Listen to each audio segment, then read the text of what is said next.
జై శ్రీరామ్. శ్రీమాత్రే నమః. శ్రీ గురుభ్యో నమః. 2024 సంవత్సరం ద్వాదశ రాశుల వారి రాశి ఫలితాలు.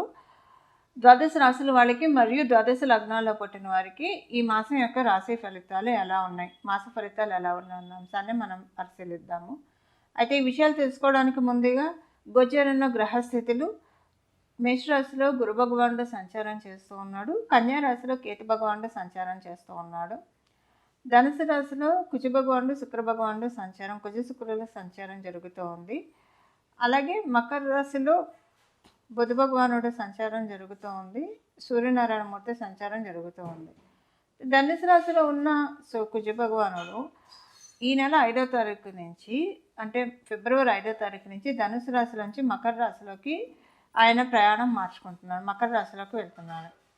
శుక్రుడు ఈ నెల 18వ తారీఖు నుంచి ఈ నెల 12వ తారీఖు ఆయన మకర రాశిలోకి ప్రవేశించబోతున్నారు. అలాగే బుధుడు ఈ నెల 21వ తారీఖు నుంచి మకర రాశిలో ఉన్న ఆయన కుంభరాశిలోకి వెళ్తూ ఉన్నారు. సూర్యనారాయణమూర్తి ఈ నెలలో 14వ తారీఖు నుంచి కుంభరాశిలోకి ప్రయాణం చేస్తున్నాడు, మకర రాశి నుంచి కుంభరాశిలోకి ప్రయాణం చేస్తున్నారు. రాహు భగవానుడు మీనరాశిలో సంచారం చేస్తూ ఉన్నాడు. ఈ మాసము ఒక ప్రత్యేకమైన గ్రహస్థితి చోటు చేసుకోబోతుంది ద్వాదశ రాశుల వాళ్ళకి మరియు ద్వాదశ లగ్నాల్లో పుట్టిన వాళ్ళకి.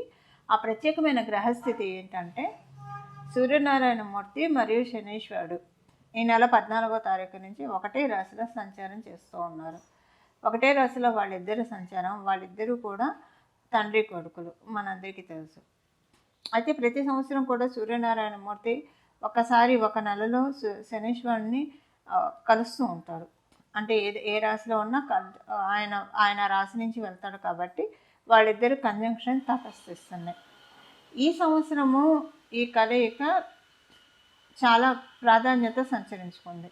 ఎందుకంటే వీళ్ళిద్దరి కలయిక కుంభరాశిలో జరుగుతూ ఉంది కాబట్టి ఇంకా బహు ప్రాధాన్యత సంచరించుకుంది. ఆ ప్రాధాన్యత ఏంటి? ఆ ప్రాధాన్యత వల్ల ద్వాదశ రాశుల వాళ్ళకి, ద్వాదశ లగ్నాల వాళ్ళకి ఎలాంటి ఫలితాన్ని వీళ్ళిద్దరూ కలిసి ప్రసాదించబోతున్నారు తదితర విషయాలన్నీ, ఒకవేళ మీకు అనుకూల స్థానాల్లో లేకపోతే కనుక ఏ రెమెడీ చేసుకోవడం వల్ల ఈ ఫలితాన్ని మీరు అందుకోగలుగుతారన్న అంశాలన్నీ కూడా మనం ఒకసారి తెలుసుకోవడానికి ప్రయత్నిద్దాం. కుంభరాశి వాళ్ళకి మరియు కుంభ లగ్నాల్లో పుట్టిన వాళ్ళకి ఈ మాసం యొక్క గోచార గ్రహస్థితుల ఫలితాలు. ఈ మాసంలో మీ మాటకి విలువ బాగా పెరుగుతుంది. మీకు కనుక ఏదైనా ఈఎన్టీ ఇష్యూస్ ఉంటే, అంటే కంటికి కానీ, పంటికి కానీ, టంగు కానీ, థ్రోట్కి కానీ సంబంధించిన ఇన్ఫెక్షన్స్ ఏమన్నా ఉన్నా, లేదా వాటిలో ఏమైనా ప్రాబ్లం ఉంటే అవన్నీ కూడా తగ్గుముఖం పడుతుంది. కొంత ప్రశాంతంగా ఉంటుంది. అంటే ఆరోగ్య సమస్యలు ఏమన్నా ఉంటే చిన్నవి అవన్నీ కూడా తగ్గుముఖం పట్టడానికి చాలా చక్కటి అవకాశం ఉంది. ఈ మాసంలో మీరు ఒక కొత్త ఎలక్ట్రానిక్ మొబైల్ కొంటారు. ఆ ఎలక్ట్రానిక్ మొబైల్ కొనడం వల్ల కలిసి రావడం కూడా మీకు జరుగుతుంది. సో ఒక్కొక్కసారి ఒక్కొక్క టైంలో ఒక్కొక్క వస్తువు కొనడం వల్ల కలిసి వస్తుంది మనకి. సో ఈ నెల మీరు అనుకోకుండానే తీసుకుంటారు. గిఫ్ట్ రూపంలో అన్నా రావచ్చు, లేదా మీరైనా తీసుకోవచ్చు. దానివల్ల మీకు కలిసి రావడం కూడా జరుగుతుంది. అంటే ఎనర్జీ ఆ వస్తువు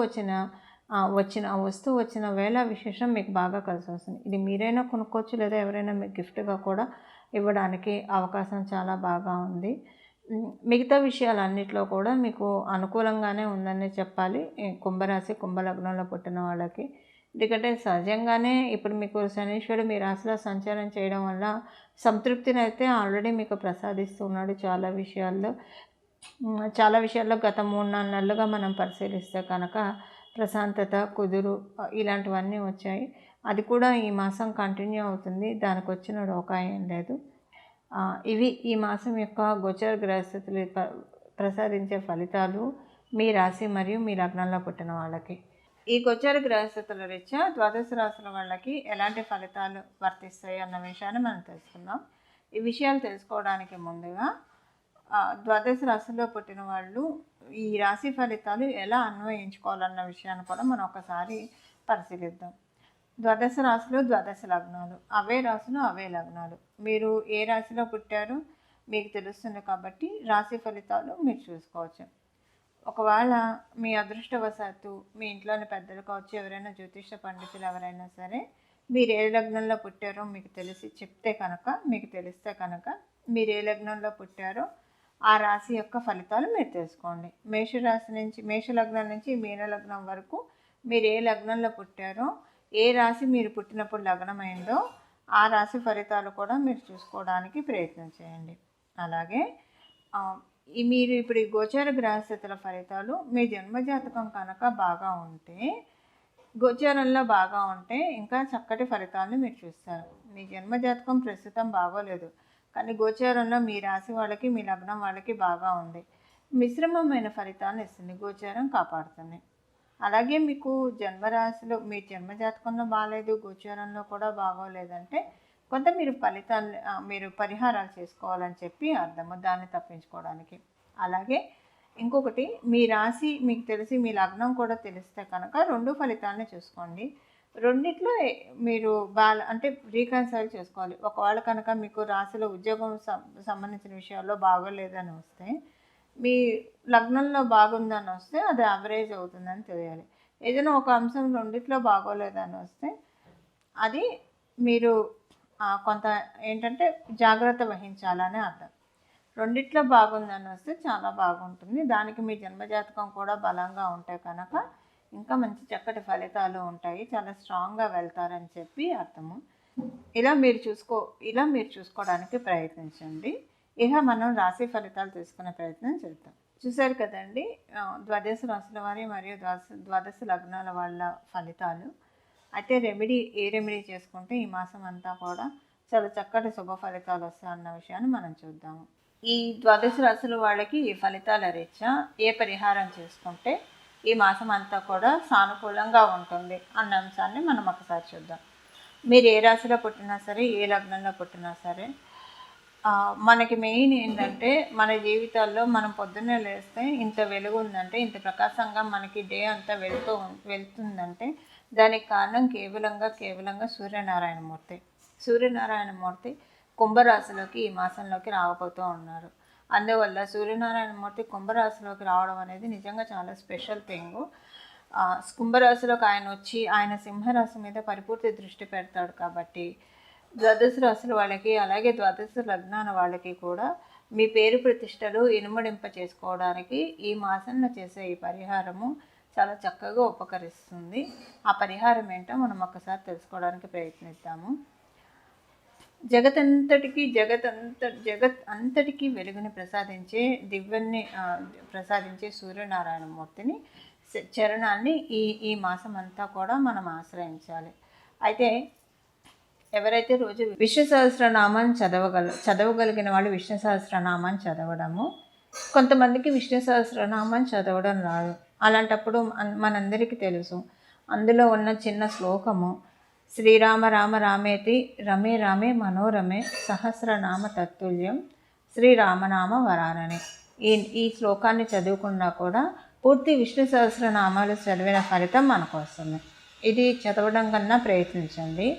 సూర్యనారాయణమూర్తి చాలా బలంగా ఉన్న ఈ సమయంలో, అంటే సింహరాశి మీద ఆయన పరిపూర్తి దృష్టి పెట్టిన ఈ శుభ సందర్భంలో అందరూ కూడా శ్రీరామచంద్రమూర్తిని ఎంత బాగా ఆరాధిస్తే అంత చక్కటి శుభ ఫలితాలు వస్తాయి. ఎందుకు శ్రీరామచంద్రమూర్తి అని చెప్తున్నానంటే,